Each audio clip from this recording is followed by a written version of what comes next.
We are live indeed. Nice to Oh, see you. hello. Nice to see you, Sonny. Okay, hello the world. Hello everyone. You see, guys, I think this is a very good example about the topic we're trying to explore today. Today we'll try to look about us humans. Human as a hero or hazard. Look at that analogy. Human in high-risk environment. Why high risk? Maybe human in dynamic environment. Maybe human in constantly changing environment. Have you ever wondered why experienced people, trained people, highly skilled people, they do mistakes? What if those mistakes are catastrophic? And today I would like to present you a special guest. And our guest today is Phil Smith. Phil said, understanding the potential for making errors is an important step along the road to developing strategies to prevent those very human errors from becoming catastrophes.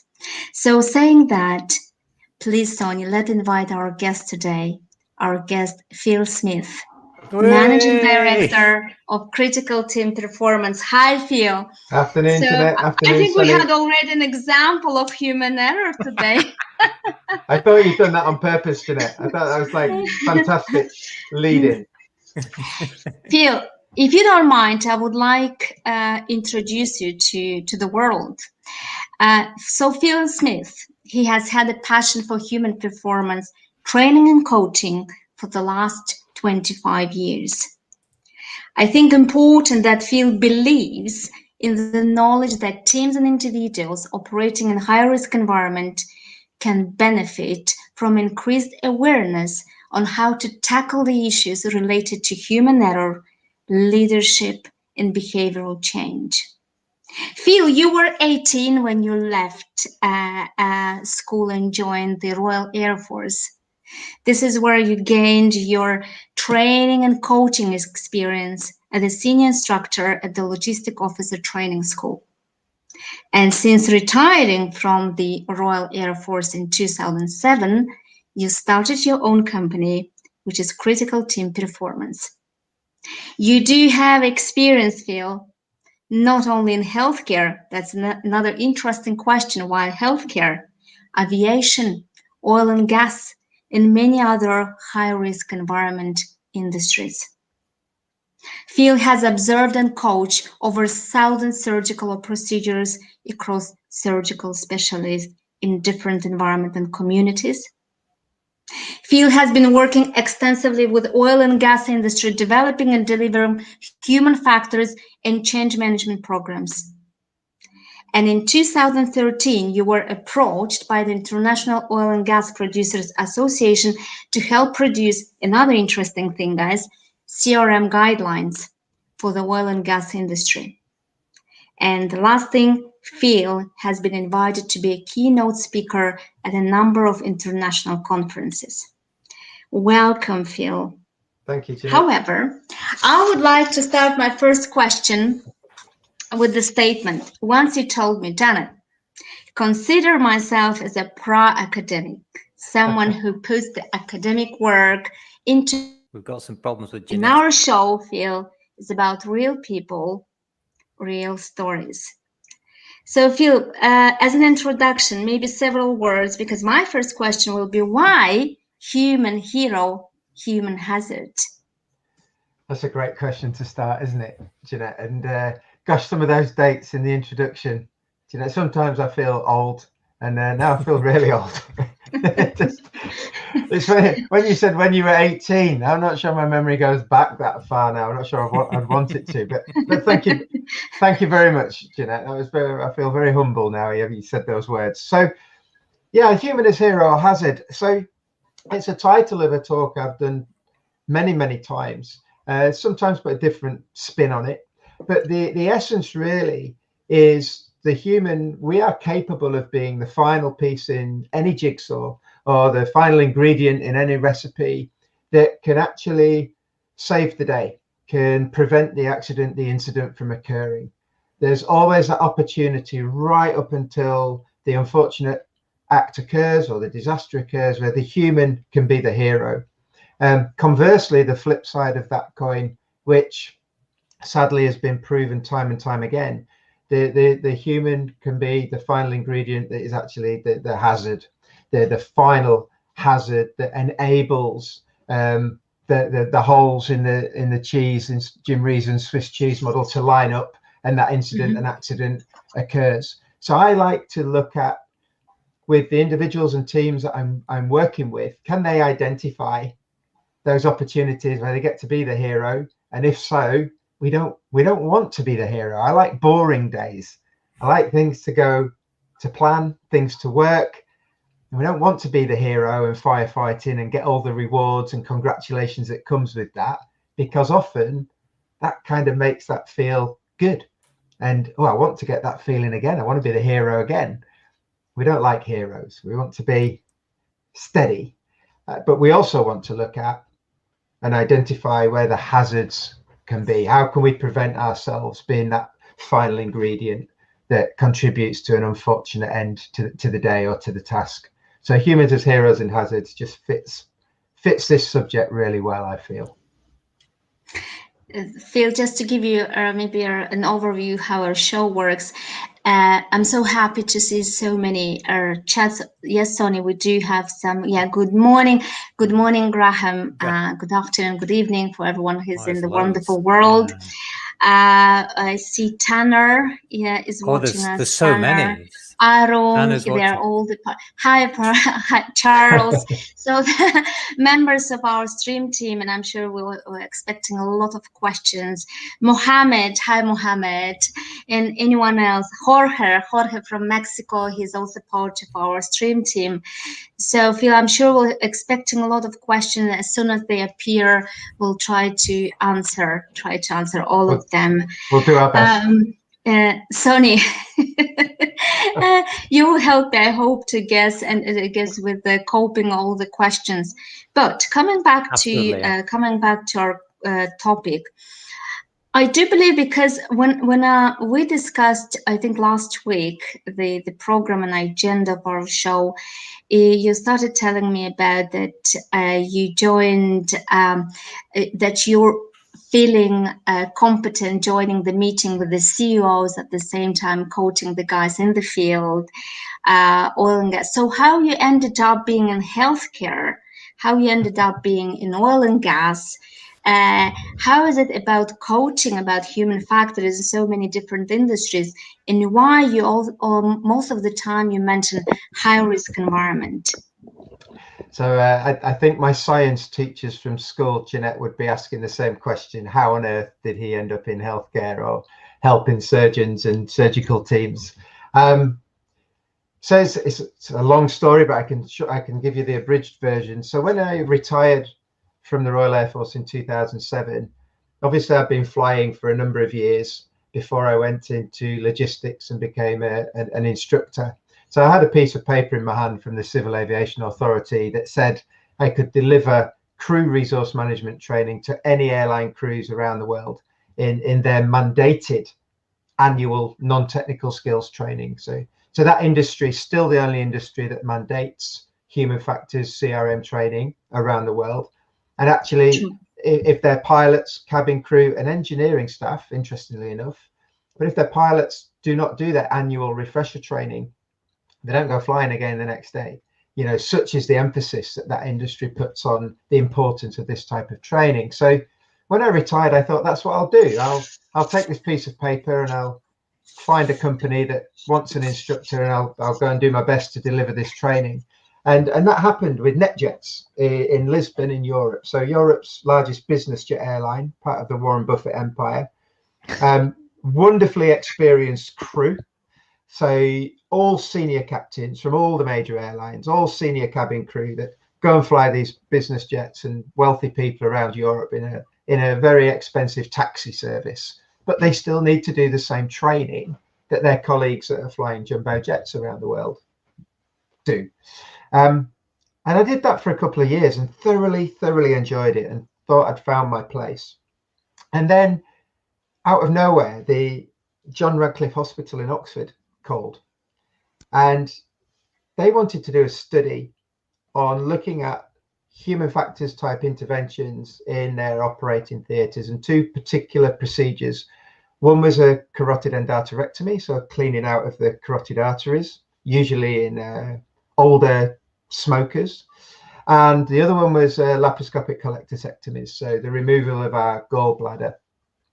And they'd noticed one or two issues with those kinds of procedures at the hospital, and they just wanted an observer with a human factors background to go in and watch. Well, I'd never been near an operating theatre before, had no idea how that environment might impact upon me, whether I would like it, because obviously you're going to see some quite gruesome things, let alone working with the team. I thoroughly enjoyed myself there, probably watched about 80 of those procedures, and managed to give the teams and the people that were producing the report some decent feedback. And then I thought, that's it, I'll go back to flying now. I'll go back to training the crews in Lisbon. And little did I realize that there were not too many people around at that time who had a human factors background and then had surgical experience or working in hospitals. And the Royal College of Surgeons of England then called. I genuinely thought it was one of my good friends winding me up, because the Royal College of Surgeons of England, they don't call on a wet Tuesday in Swindon. They don't. But they did. And I then spent the next year splitting my time equally on a much bigger project, working with the teams doing paediatric neurosurgery at Great Ormond Street Children's Hospital, day case vascular in King's, and maxillofacial surgery in Luton and Dunstable Hospital. And really, after that, healthcare had kind of got me. And yeah, I think here we can maybe I should mention that I'm also I'm having medical background, and I'm surgeon in my medical background, and I think we can talk about healthcare. And I do agree with you that operating theatre might be one of the best way to observe and understand the human factors and hierarchy of the roles and the communication and the role of leadership and teamwork. And I think we'll get back there, Phil, because another topic I would like to talk about with you is a cross-industry innovation, cross-industry interventions, like, for example, safety surgical checklist. But before we're going there, is that okay if we, because I see how mad and crazy our chat. Arun, I can't hi, read Arun. them and listen to you at the same time. I can't. Let me read the first question. Arun he's a part of our safety stream team. He's asking, safety 1 and safety 2 thoughts differ between hero and hazard, isn't it, Phil? Okay, let me have and safety 1 is the conventional approach. I think he's trying to add into this question to safety, whereas safety 2 is the new approach, which is being learned and emphasizes is on not blaming the accidents on humans. Absolutely. So just so I can explain my view on that, we never ever talk about blame. We very much look at a just and safe culture and how to embed something like that. And we look at the elements of a blame culture. So the reasons why people don't speak up. So the classic reasons of, I'm not sure I'm right, I don't want to look stupid, and actually I'm fearful of retribution. And I often say to teams, if you want to have a very simplistic view at things, if any of those 3 comments are alive and well in your current environment or within your area of responsibility, and you feel that they are actually barriers that are preventing anybody you work with from speaking up, then that's what a blame culture looks like. So we as we've discussed, Jeanette, earlier in the last couple of weeks, we can read all the books, we can discuss the ins and outs of all the different cultures, but fundamentally, if you've created an environment, or you're a leader or supervisor, or you're part of an environment where somebody feels fundamentally they can't speak up, then we are erring there towards a blame type environment. And we want to highlight what that looks like. And then teams and people can see how they move away from that. They can actually tangibly feel when that environment changes. So if we go back over 25 years now, sadly, and there was a tragic case in Llanelli where the gentleman, an elderly gentleman, went into hospital for a kidney removing, and the team removed the wrong kidney, and 24 hours later he died in intensive care. But there was one person in the theatre that day who knew that they were about to do wrong site surgery, that said nothing. And I'll always ask my delegates and audiences, who do you think that person was? And they'll say everybody. They'll say the surgeon. Well, no, if it was the surgeon, he wouldn't have done it if he knew. The patient, he said, no, it wasn't the patient. He was anaesthetized. He was asleep. And it's actually a medical student in the corner of the theatre who'd been invited in to observe. And it was very much a case of keep quiet, stand in the corner, know your place. Just, you're very lucky to be in here. And yet they knew, they felt uncomfortable. And today, would that team have wished that student had said something? Of course they would. They didn't want the outcome that they ended up with. But yet they were maybe a major contributing factor as to why that person felt that they couldn't say anything. So when we talk about blame culture, I think we are starting to move away from that now, and we want to understand why the person did what they did at the time, why when they made that mistake. Because I fundamentally believe people come into work to do a good job. We're not talking about the Harold Shipmans and Beverly Allets of this world that went out to damage people. People want to do a good job. So then when something goes wrong, the first question we can ask, why did it make sense to that person at the time?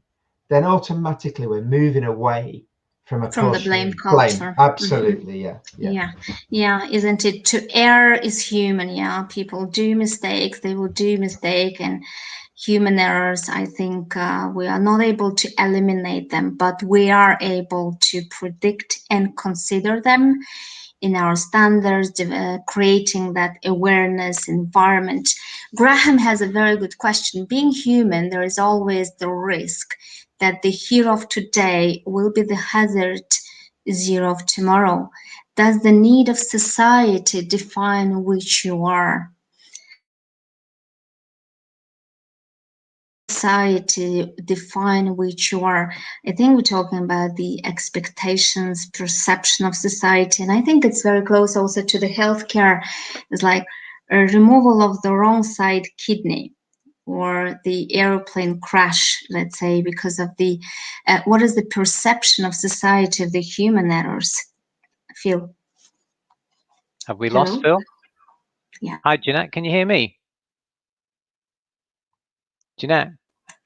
Yes, I can hear you, Sonny. I think we may have lost Phil. Yes, sure. I think so. Phil, are you there? Okay, well, look, while Phil is trying to get back in, because I think he's just gone off camera, let's just take some of these questions if we can. Or in fact, some introductions. Graham, good to see you on the show. Adnan, Leo, so many folks on. Thank you. Dave, nice to see you on there, Dave. Dave. Yeah. And Klaus from Switzerland, who's going to be on the show next week talking about Scrum. Scrumptious. Looking forward to that. Hi, Klaus. Aaron's asked this question. Adnan. Well, that's a good question. I think when Phil comes back on, we should ask him that about how you establish your human factor training that's really fulfilling the need and effective in terms of showing compliance. We'll come to that one. Vince, nice to see you. Been missing you. Vince? Yeah. Oh, hi, Vince. Hi. Yeah. Countless workers doing work in a workplace using work assets.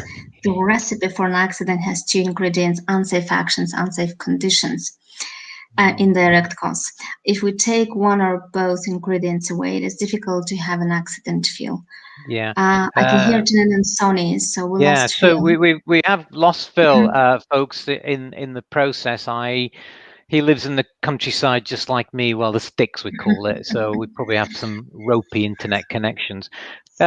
Just keep the questions coming, folks, out there, because sooner or later Phil is going to get back on stream, and then we can start to ask some of these questions. Mohammed, 95% of incidents causes are human factors. Being a hero is, in a rare catastrophic event, is 50-50. Therefore, human equals hazard. That's an interesting equation there, Mohammed. Nice to see that one. Tanner says, I can hear Jeanette and Sunny. Jeanette, I can hear you, but I can't see your video, unfortunately. It seems to be Really? frozen as well. Yeah, so for some reason, I don't know. Can you see my video moving okay?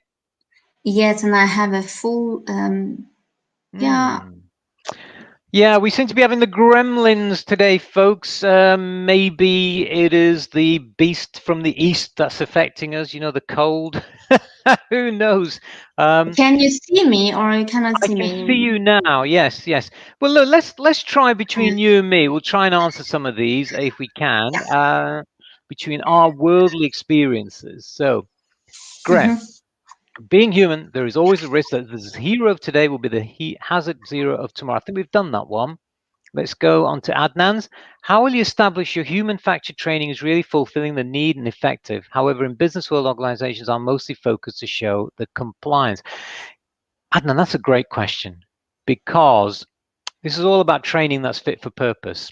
From my experience, and this is not the guest, okay, we want the guest to answer, but from my experience, you really need to make sure that the training needs analysis is fulfilling the needs for the organization relative to the risks that you're managing. Quite often, I've been in organizations where the training needs analysis has got nothing to do with the risks, okay? It is merely put together because people can tick the box and say, I've achieved it on my professional development review this year. I've had to do 5 trainings, so on. So I think really you should make it fit for purpose. Jeanette, what's your experience on that in terms of training? In terms of training, I remember Dominic Cooper's, our favorite Dominic Cooper statement once. He told, we need to train, train, and train. And I do agree, but I also agree with Adnan that it's not about just train for train, just to train. It's a training that fits the hazard nature of activities. And I keep saying that training is not about 8 hours of training, 2 weeks of training.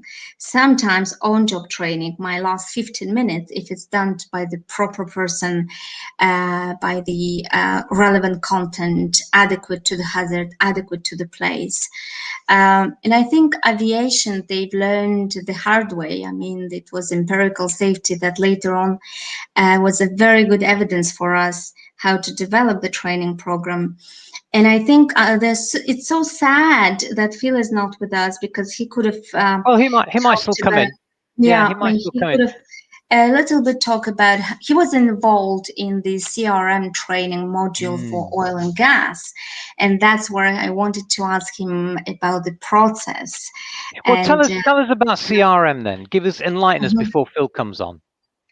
So the crew resource management, initially called as a cockpit resource management training, that it's interesting that it's a modular system, but as Phil asked me not to talk about the modular system of CRM, I'm not going to do that on request of my guest.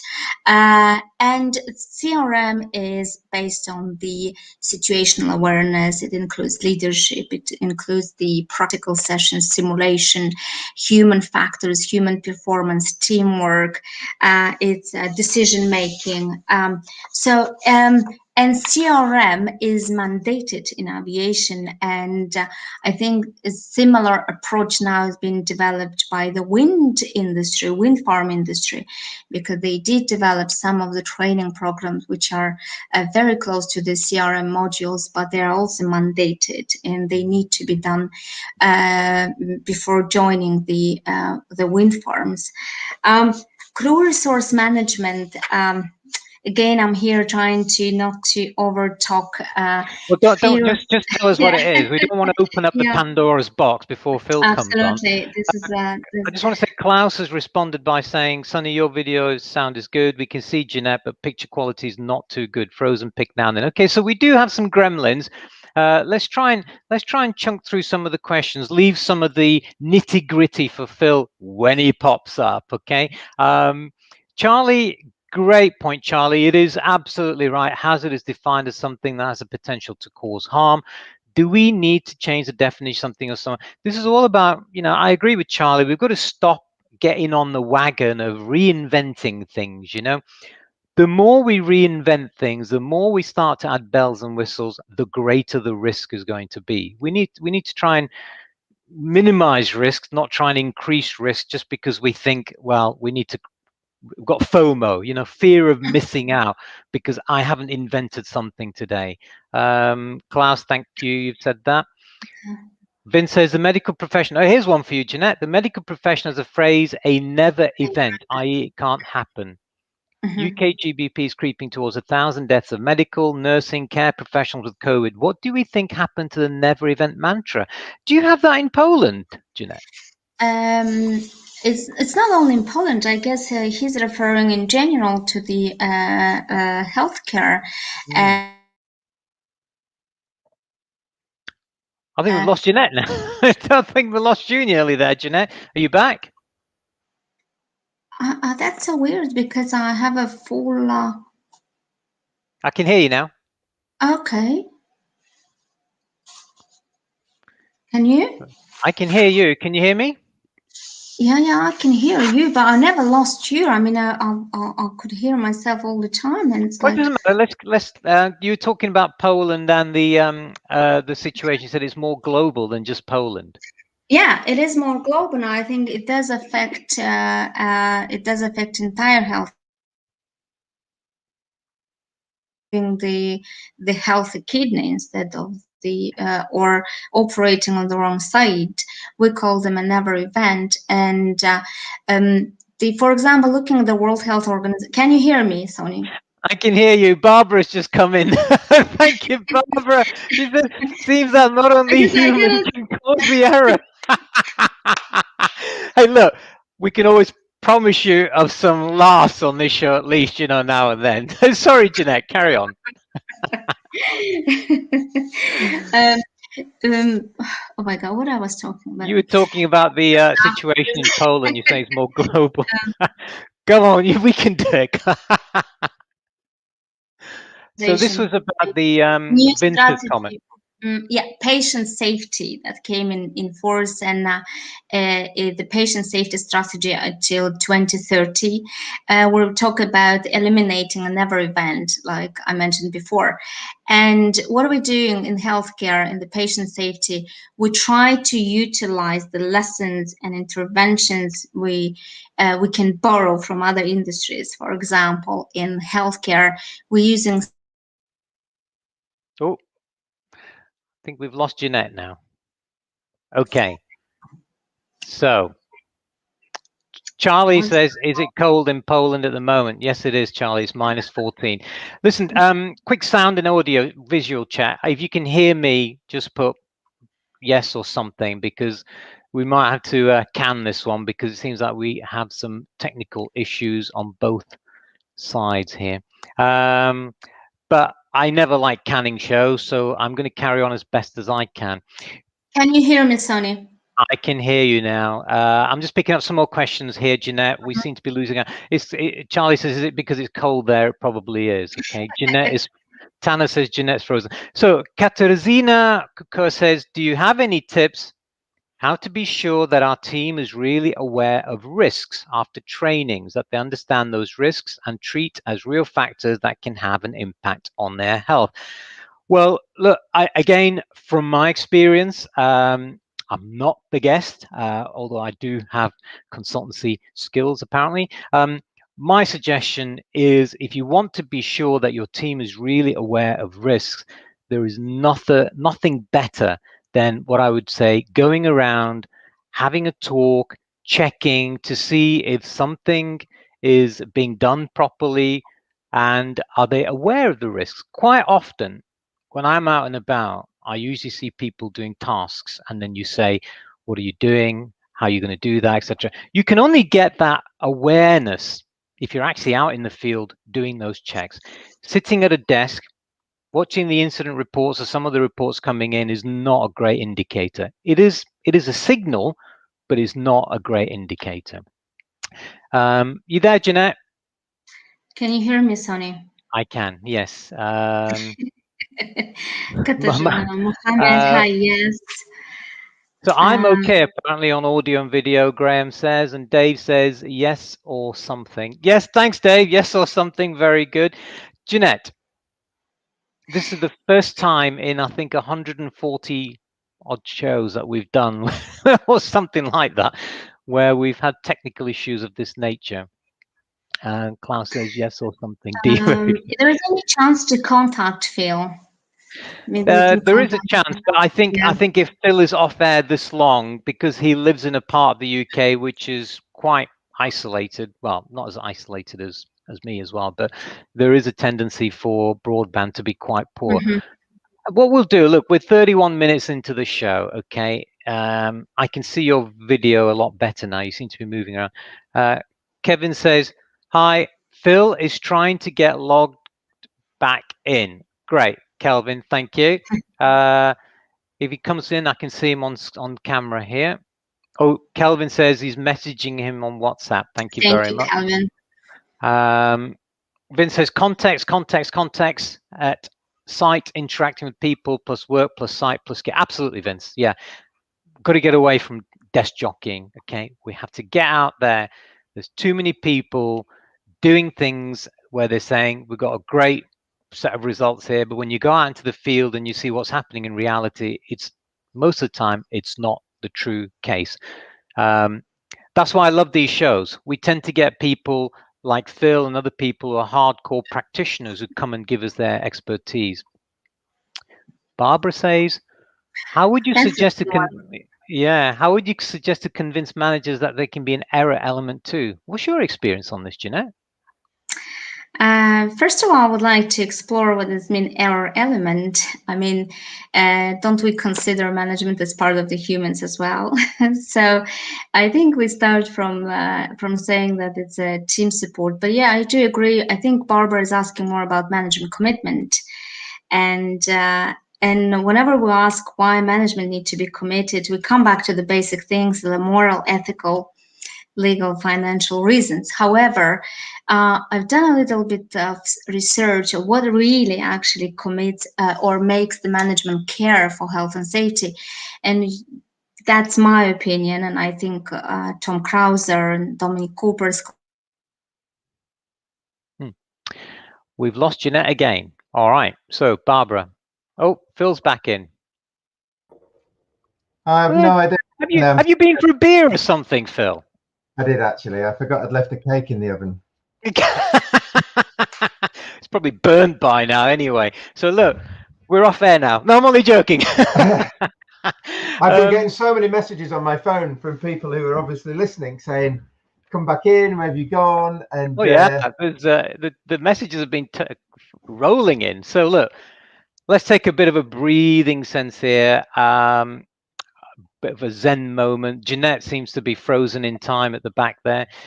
Some of the questions coming in are related to managers, workforce practices, and those sort of things. So some of the questions have been, like, for example, let's throw a question up. There's one from Barbara here, which is, where can we find it? Barbara was talking about management, and she says that how do we know that managers aren't also a error element? How can we explain to them that they're not just, that they're a part of the equation? What's your experience on that, Phil? Yeah. So my experience of when we talk about human factors and we're looking at high performance teams in high risk industries, I've often found over the years that people will get promoted into management style roles and leadership positions perhaps, but let's focus on management for a second, based on their technical expertise, based on 15, 20 years of doing a great job, passing all the exams, getting all the certifications that they require. But we often find that we don't prepare people for positions of responsibility and supervision with giving them the tools of a non-technical skills tool set. So how to communicate appropriately now with their team. Now they're not one of that team anymore. They're the manager of that team. And just recently, we've finished producing a program that once we can travel again, we'll be going around the world to deliver for one of our clients called a Safe Leader program. You could easily have called it a Safe Manager program, but the 2-day program is predominantly aimed at creating that coaching style conversation. So taking someone who erstwhile has been very, very good at dealing with a technical problem, fixing it, giving somebody the answer, knowing exactly what to do, to take that person and then mold them into a manager and a leader, they need a different skill set. They need some additional resource on which to fall back on. And helping them understand what a coaching style conversation is like, it may take them a little longer to get some tasks done, but by nurturing their team, by growing their team, by investing time in the individuals, they will benefit in the longer run. So yes, I do think managers sometimes can be a blockage in the system, but they're not sometimes aware of that. They think they're doing a really good job, but they're solving rather than helping to bring other people through, which will ultimately benefit the team longer term. Well, that I mean, Graham has actually said, Barbara, your question follows into acceptable risk. We're going to get into that banter again of acceptable risks and unacceptable risks. There's a whole new show in that, Graham, but it's a great point you've made there. Vince says, actual site behavior being recognized as good, bad, indifferent that equals the person observing needs intimacy and underpinning knowledge of the people, the work, the site, the assets. Yeah, I guess situational awareness. We're catching up now, so there's a few to go. Many promotions come to risk traders. Sorry, many promotions come to takers who produce better than their peers. Gradually, risk taking becomes the dominant practice as the risk takers gain more success and dominate the behaviors. Yeah. I mean, does that mean you become more of a gambler then? That can become the perception in any organization, because if I take a risk and I cut a corner and I get the job done quicker than good evening, Prince. Sorry, that's somebody I know from Dubai. You know. Great guy. Yeah, dialing in from Dubai. And we reward that risk taker because it saves some money or the job's be done quick. And actually, it's hands on ears, fingers on eyes. We don't want to know or see how they did that. And they're back to back takes half an hour longer. Then it's that risk and reward. It's only going to lead us into more problems later down the line. But when you've got the same mindset, the same people rewarding those risks, because that's what they did to get where they are, then I agree with Vince 100%. So when I go into organizations, I like to try and start at the top, get the chief exec, get the head of HR, get the head of training on side with the message that you're trying to deliver. And I think an example I shared with Jeanette, or it might have been yourself, Sonny, a couple of weeks ago, was many years ago now, down in the Southwest Peninsula, we'd run a training day, a single day on human factors for a spinal surgical team. But the consultant had decided, albeit he wanted his team to do this training. So I thought, fantastic. You've got somebody that gets it, that really, but he didn't turn up. He went to play golf. But Phil, I need you to work with my team. This will be really great. And then the next day we're in theatre. I'm stood in the corner. I've got my mask on. Little did I know how useful that would become in years to come, but there you go. And the patient's ready to go. Patient's anaesthetized, covered in blue drapes. The only thing you could see is the spine, just a strip of spine covered in iodine. And we're waiting for the surgeon to come in. He comes in running a little bit late. Briefly says good morning to everybody, stands next to his scrub nurse and asks for a number 10 blade. He wants to begin the procedure. And the nurse stood her ground and said, oh, we agreed yesterday that we'd have a go at this checklist. And I know we're going to talk about that a little bit later with Jeanette. And he said, nonsense. He said, come on, let's get going. And she stood her ground because we had agreed as a team, yes, in the previous day in the classroom, that we would do things not necessarily properly, but in line with guidelines that had come in recently. And he got irate. He got very irate, threatened to this nurse would not work on his team anymore. And in the end, after a bit of metaphorical jumping up and down, he said, let's get on with the checklist and let's do it. And we had the wrong patient and we were about to do wrong site surgery. Now, it took me about half an hour to convince that team that what they'd actually just achieved was success, not failure. Mm-hmm. Why it was the wrong patient story for another day. Mm. But the success was the use of a process, in this case, a checklist, that was a barrier that prevented who knows what catastrophic situation could have come from that. And the next day, what I find interesting, to kind of go back to Vince's comment a minute ago, that mindset, this senior guy, he was a senior surgeon at this hospital, was almost evangelical, walking around his colleagues going, you guys have got to use this. You'll never guess what nearly happened to me yesterday. Yes, me. Can you believe that? So if I nearly made a mistake, just imagine what you all could do. And at that point, you can almost walk away and go, our work is done here with that. But it's a ghost analogy that I refer to it as. Jeanette, as if someone's seen a ghost, they believe in them. But not many people do see a ghost. So you don't believe in it. If someone's had a catastrophic error, they believe that errors can happen. Lots of other people think, well, that was always going to happen to you because you're X, Y, and Z, that's your character, whatever. It won't happen to me. And it's changing that mindset. It's absolutely the best people I've ever come across in any industry, in any work, are those that truly believe that today's the day it's going to go wrong. So therefore, what can I do? Phil, I've got a question for you on that. It's very intriguing what you said there. I mean, what you're saying there, that the narrative changed from, because there was a checklist in place, whereas some people, it's the glass half empty, half full scenario, yeah? Someone would have said, well, that was a really bad error, right? We could have had a disastrous situation from that.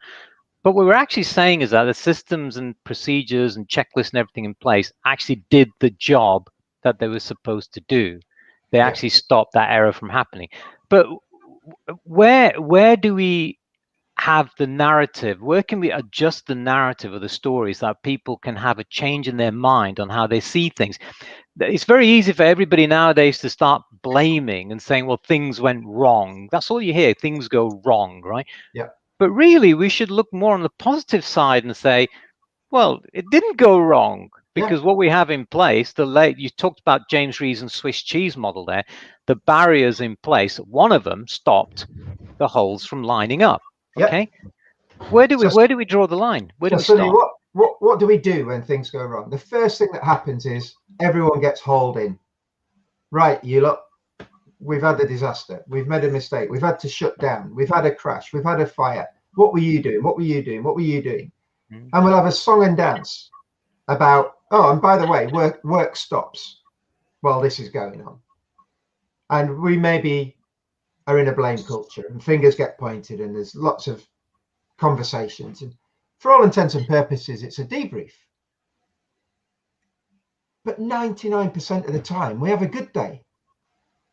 So one of my biggest challenges outside of the aviation industry was to get teams and organizations to debrief at the end of every day. Every day.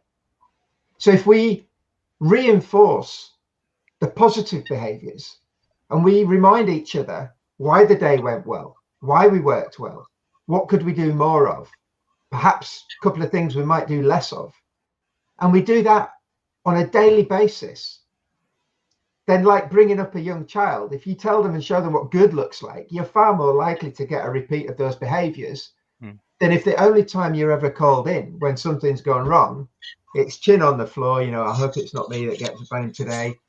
And all we're doing is reinforcing the poor behaviors. And if we just shout louder, then that'll mean it'll never happen again, obviously.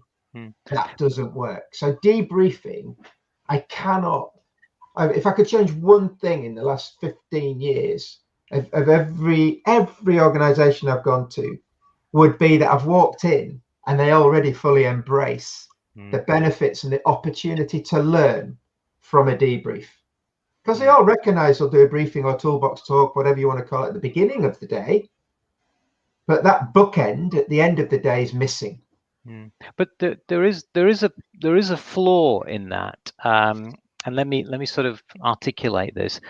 You're coming from a very good point, okay, which is the RAF. If you look at the Navy SEAL, SEAL Team 6, and all the others, they have a Yeah. process called AAR, which is after action review.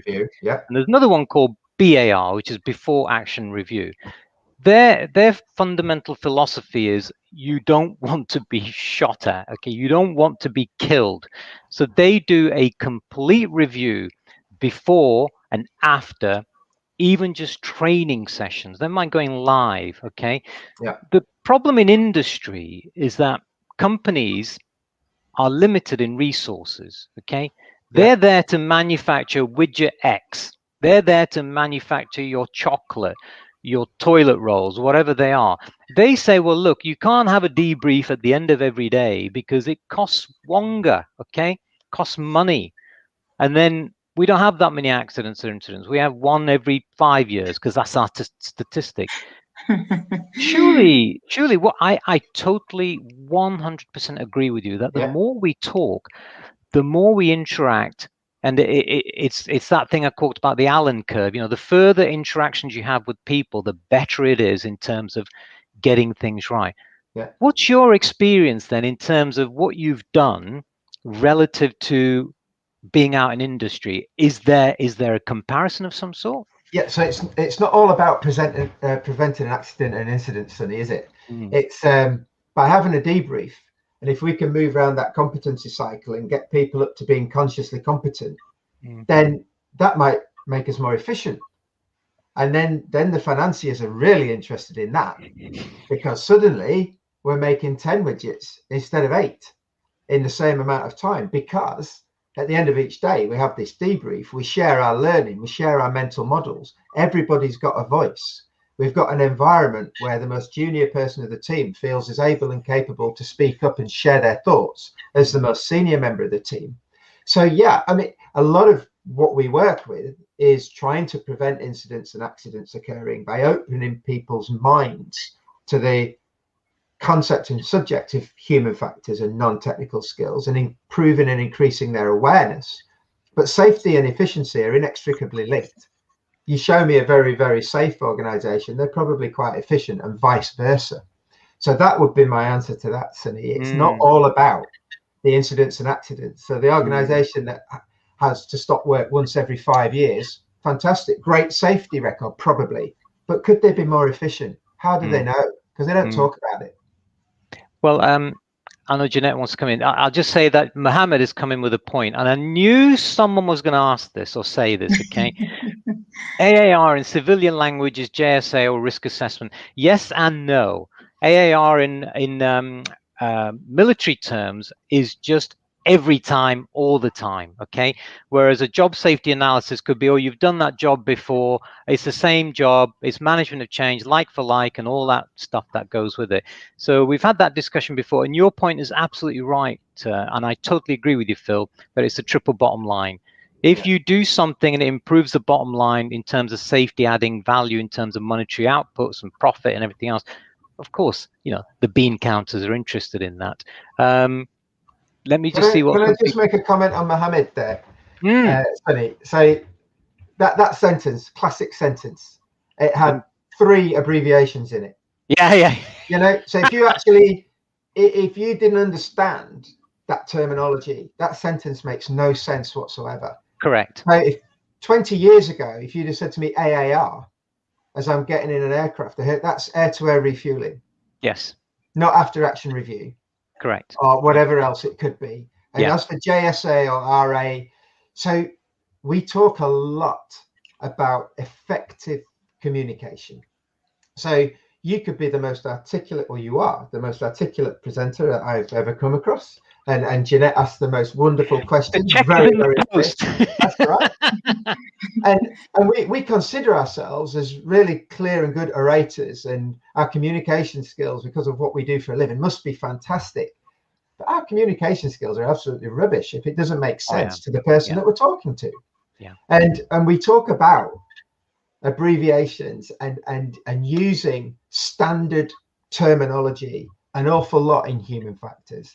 And what Mohammed just put there just jumped off the page at me, and that's exactly why. Because it could be clear as anything to Mohammed what he meant by that. you understood it, Sonny, but there could have been other people on this show looking at that thinking, well, I hope Sonny explains what that means, because I'm not too sure. we have in the company I used to work for, an oil and gas super major, we had a book called TLA, 3-letter acronyms. 3-letter acronyms, yeah. So, and there was a sequel to that called FLA. and they get even more difficult to remember. But we had a 3-letter acronym for a book that was all about acronyms, TLA. Yeah. That's the irony of it. Let's pick on some of these conversations that are going on. Arun says process improvements often start with learnings from what goes right, of course. Charlie says surgeon story, ego and risk taking not for a good combination. Tenerife air disaster, as absolutely. Well, we've seen that one on JSA. Do you want to go back to that one? You want to pick on that? That's interesting, because Jacob van Zanten was the captain of the Tenerife KLM aircraft at Tenerife. So, you know, if we go back to March 1977, still the biggest aviation disaster, unbelievably tragically, 583 people died. Everybody talks about Van Zanten. So he was the pin-up guy for KLM. So the chief exec in Amsterdam said, I want Van Zanten down to Tenerife now to sort this out. Until it was pointed out Van Zanten was the captain that ultimately now most people will say that he caused that. There's always two pilots at the front of an aircraft, and the brakes are where their feet are. So could the co-pilot have prevented him from taking off? Well, if he'd stood on the brakes, literally, yes, he could. And indeed, he did try to slow Van Zanten down at one point. But Van Zanten had qualified that pilot to fly for KLM. So was he going to challenge him again? So when we look at how things have evolved over the years, we could say, yes, the senior surgeon, the egotistical surgeon is just like the senior captain, but we have teams around these people. When we look at Captain Schettino on the Costa Concordia, there's a picture of him stood in front of a barrier with his binoculars to his eyes, and behind him are the 7 or 8 first officers of the vessel. And as we know what happened in that disaster, there's thousands of people on board. And I often ask, who are the first officers responsible to? And the vast majority of the classes always say, well, the captain. I said, no, they're not. Those officers are responsible for the thousands of passengers on board the Costa Concordia. Could they have prevented him doing what he did?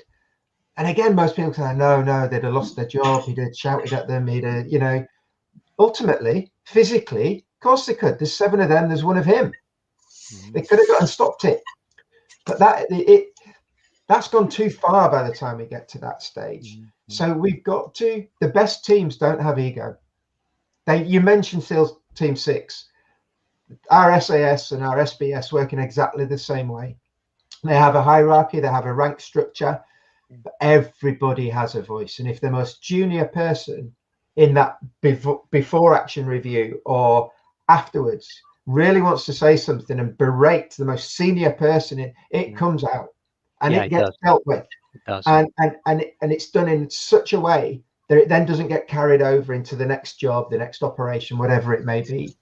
So I've met these egotistical people. I had a senior brain surgeon in the north of the country, north of England, took great delight one day in showing me a stool that he would sit on with a Union Jack covering on it while he's doing microscopic brain surgery on you.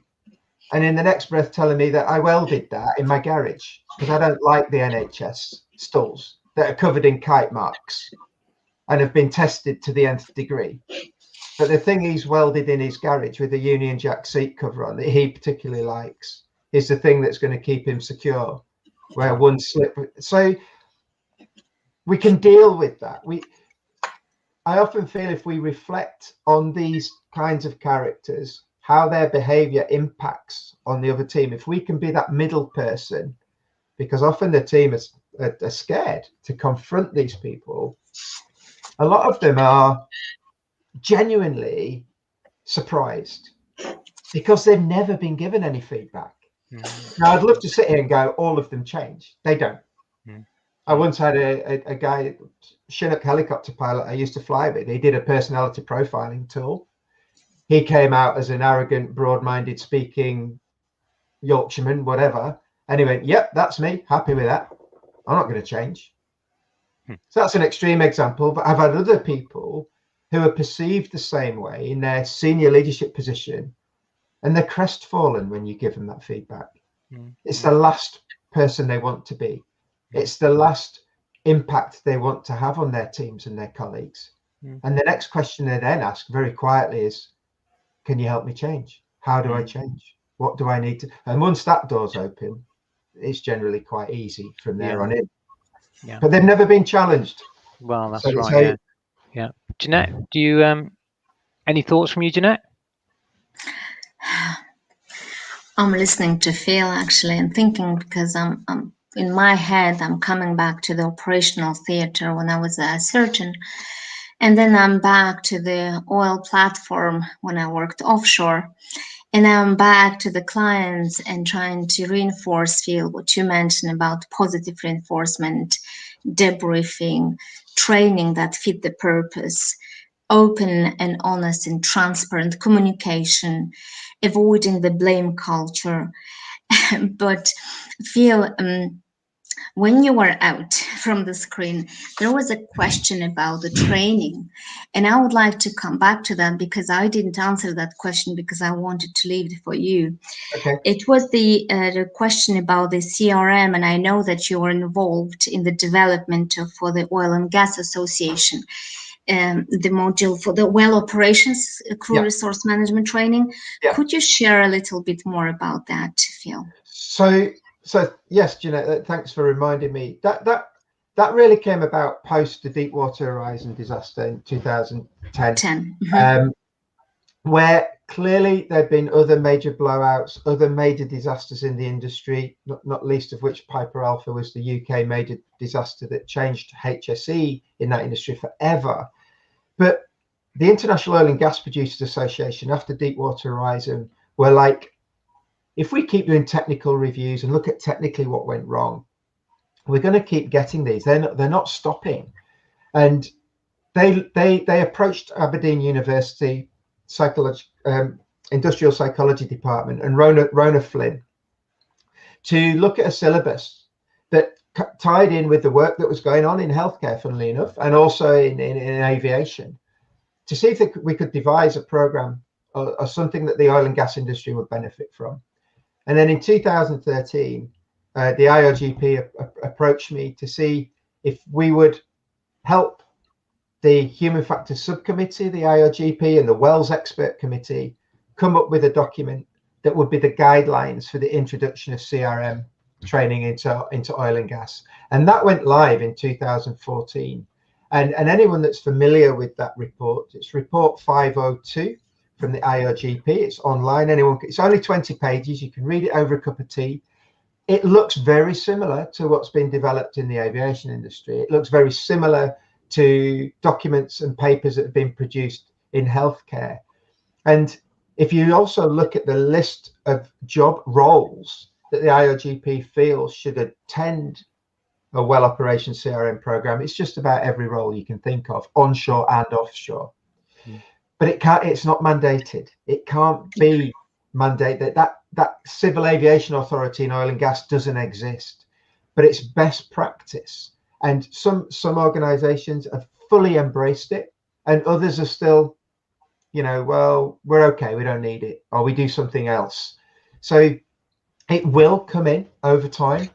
It will definitely. Rome wasn't built in a day. And the journey that aviation had introducing CRM took for years and years and years and years. And they still have issues. They're still learning. But I think we are now more open, Phil, now that we are more other industries, high risk environment industries, we are more open to embrace what aviation can give us, right? I think so. I think there is a very good comment coming from Jorge. Those industries, air, nuclear, apply the best practices. They work very well and avoid many incidents and accidents. Why don't we follow those practices in all risk industries? The cost is less than when you have a major accident or disaster. I think it's a very good summary of what you covered, Phil. Looking at the healthcare and human factors, we covered so many of them, Phil, but I still have a question. Are there any other human factors that we haven't covered, but you think it's very important to develop that culture of positive, open trust and communication where we can reduce our errors and human stays human? Mm-hmm. So I've been asked this before, and there's 6 classic modules in a human factors program, whichever industry you look at, all based around communication, situation awareness, etc. I won't go through them now, but I would add a 7th. And for me, I would love everybody to have an insight to coaching, to having that coaching conversation, whether it's just talking with your workmate, whether it's actually because you're in a position of supervisor or management and you have responsibilities for people, just to have an awareness of how to have a coaching type conversation. You've got all the technical knowledge, you've got the soft skills knowledge if you've got human factors awareness. So just to put the icing on that cake and have some awareness around coaching, because that's what will achieve real behavioral change. Classroom programs, as we've discussed previously, can be hugely engaging. You know, the feedback that you get is always incredibly humbling. Best thing I've ever done. You've changed my life, etc., etc. But you know as well as I do, once we go back into the busy work environment, we then get overwhelmed and all consumed by the usual stuff. The coach then needs to go into the workplace. That's where behavioral change takes place. It takes time, but it's time well worth investing in. We got quite a few comments. If I can just take a little bit of time just to go through some of these. Sure, Sonny. Firstly, folks, everybody on live chat, apologies for the gremlins earlier on. Totally out of our control. There's nothing we can do about it. But I do want to recognize, because you put a lot of effort into typing these, that firstly, thank you. And I just want to go a little bit up the screen and pick some of these out. To Graham, lovely to see you on the show. Coming down, further down. Okay, Jorge's comment was the last one that we took, which was about the nuclear industry. This is another one about COVID. Just bear with me, Phil. Apologies to take time up, because we're just catching up on some of these things. Charlie says, certain story. We've done that one. We've done the AAR one, psychological safety. Okay, Kelvin, good mate of yours, I think, isn't he? He told me you were getting on WhatsApp to him. He's all right. I told him to send you a message and say that I was coming back on. So it's nice to see him on here. We're going to substitute him for you if he could get online. He says, we need to empower our teams to challenge anything which is not right without the chance of repercussions or being reprimanded. Open, honest, but respectful in communications. Very well said there, Kelvin. Prince, you've said, okay. Coming a bit further down to something. Klaus Buckelaarsen, I'm really looking forward to the show next week with Klaus. This is on Scrum and Agile Thinking. We're going to talk about regular debriefs, I'll call it retrospectives in Scrum. That's a bit off the way of the beaten track in terms of normal sessions, but I think there's something there we need to explore. So, Klaus, thank you very much for agreeing to do that show with us. Great. Here's one from Len Ellis. KPMG boss heard but didn't listen and then ignored the workers. Is this 2021? Do you know the background behind that by any chance? No, but I hope it's not 2021. I hope. Well, because I'm still living it, I think. So I don't know. Maybe Len, if you could hit back with a bit more information on that would be helpful, or someone if they know. Vince says, Len Ellis, if FTSE 100 bosses spoke the truth, at least 65 would do the same as the KPMG big boss. So there's something that I don't know about. We'll have to look into it. Edward says, great stuff, Phil. All very much common sense, leadership and management. So on that point from Edward, Sonny, I love it when people say common sense. So riding a bike is the most difficult thing you've ever learned to do when you're learning how to ride a bike. It's impossible. You're like, I'll never do this. if you've learned to ride a bike and then you don't ride one for 10 years, you can get on a bike and you'll be a little bit rusty for 5 minutes, but you'll be able to ride it pretty much straight away.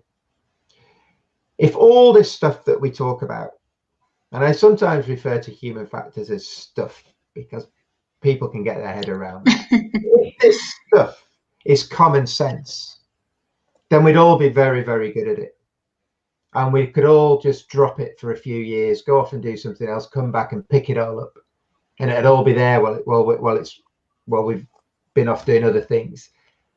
It's perceived as common sense by people that understand what you're talking about when you're delivering a class or a session.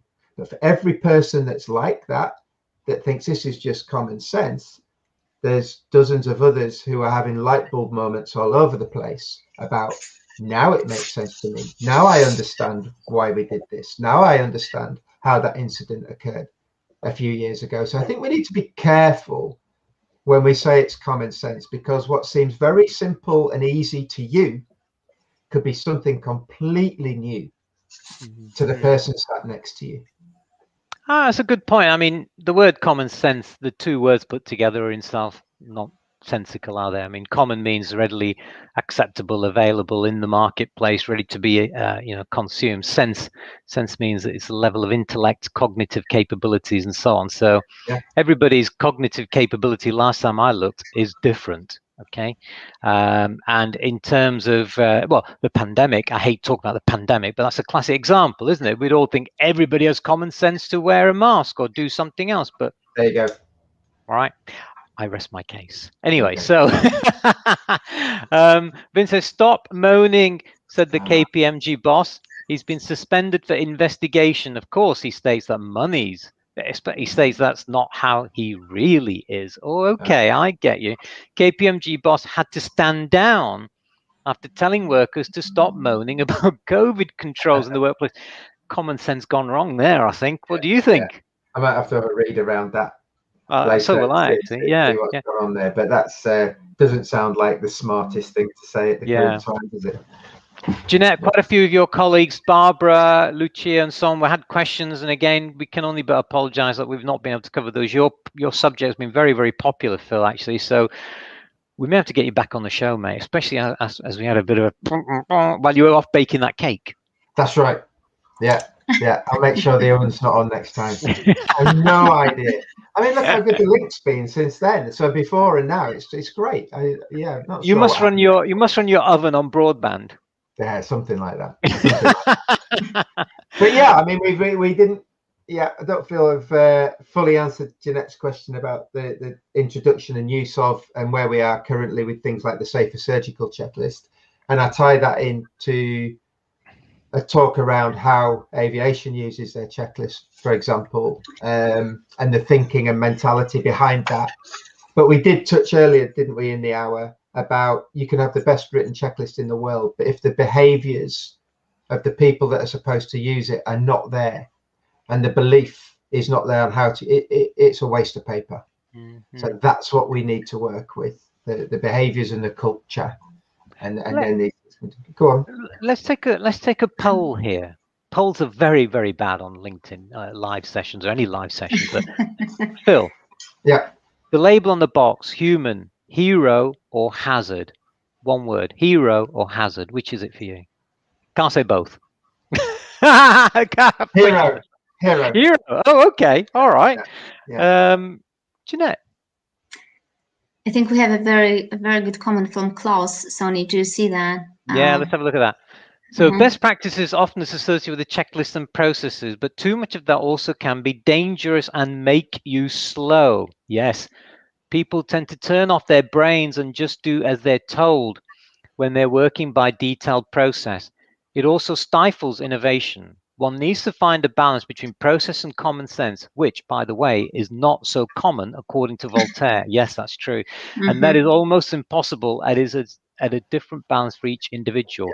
So Klaus, yeah, absolutely. I mean, what Klaus reminds me of is the Kinevin framework, where where they put in the 4 domains, forgetting the aporetic and the confused, is they put checklists in the simple domain. Okay, so it's just It's classed clear. as clear, right? But Did you want to say sometimes- anything on that, on but- Klaus's comments?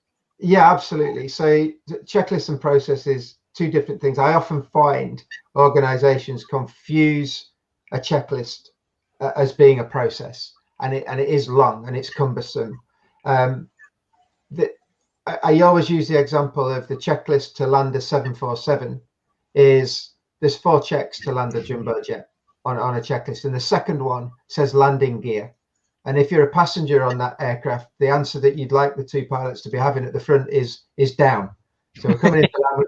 We want the wheels down. It's not a good end to a flight on a 747 if the wheels are up. It takes forever to scrape the metal along a runway to get to the terminal. So 4 checks. So are we saying that a 25-year 747 captain and a 20-year first officer are incapable of remembering those 4 checks to land a jumbo jet on their 500th flight?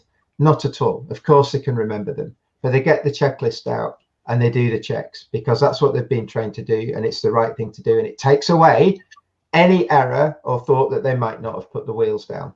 And now you're going to get lots of comments about wheels up landings from aircraft, but that's another conversation if we got for another time. Actually, I was thinking to get comments about complacency, that the more you do something. So because there's 2 people, and that's what we call a challenge and response check, the chances of 2 people getting a challenge and response wrong is slim. One person perhaps, which is a read and do check, whereas I read it and I do it, perhaps complacency could come in. So if we take that as a landing check for a trained pilot. I suppose you know what that means, do you? C172 checklist.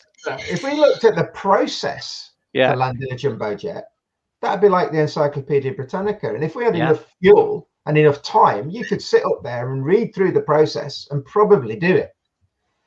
But we're not trained. Yeah. So processes are necessary and can be long. A checklist, especially in an emergency situation, when people say to me, Phil, checklists are great, but in an emergency, we haven't got time to use a checklist. Yeah. Wrong.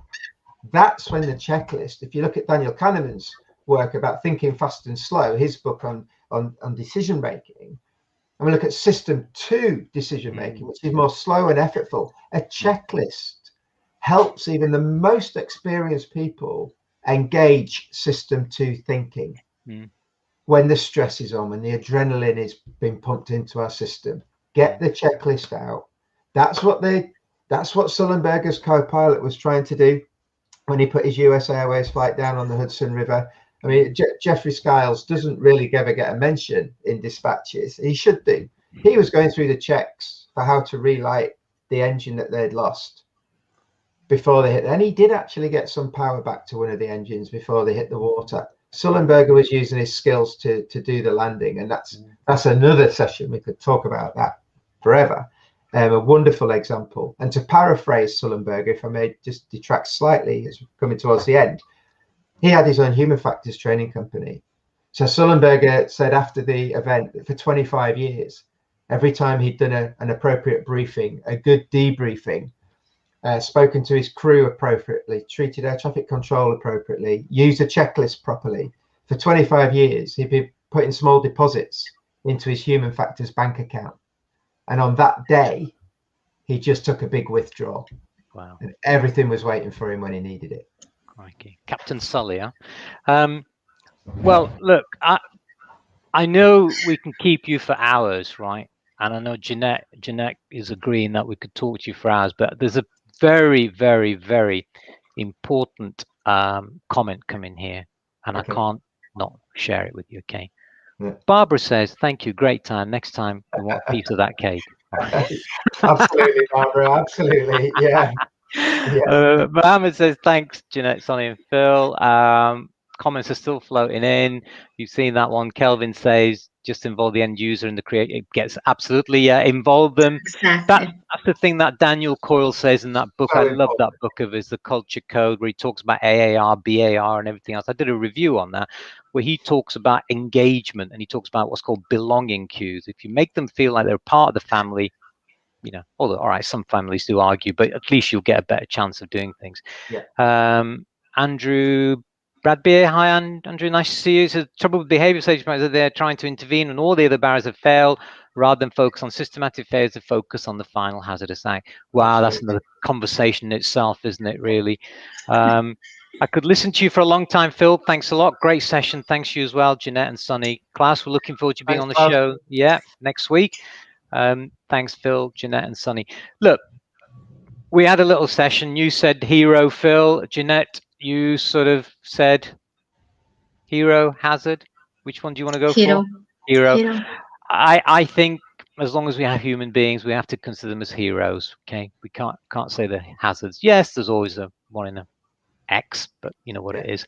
Yeah. Aaron says good show. Kelvin says thanks, good listen. So, Jeanette, I'm going to pass it back to you for your closing thoughts and whatever you want to sort of finish out with. But thank you, Phil. I really enjoyed that session. Oh, it was my absolute very pleasure. enlightening. Thank Sorry about the gremlins.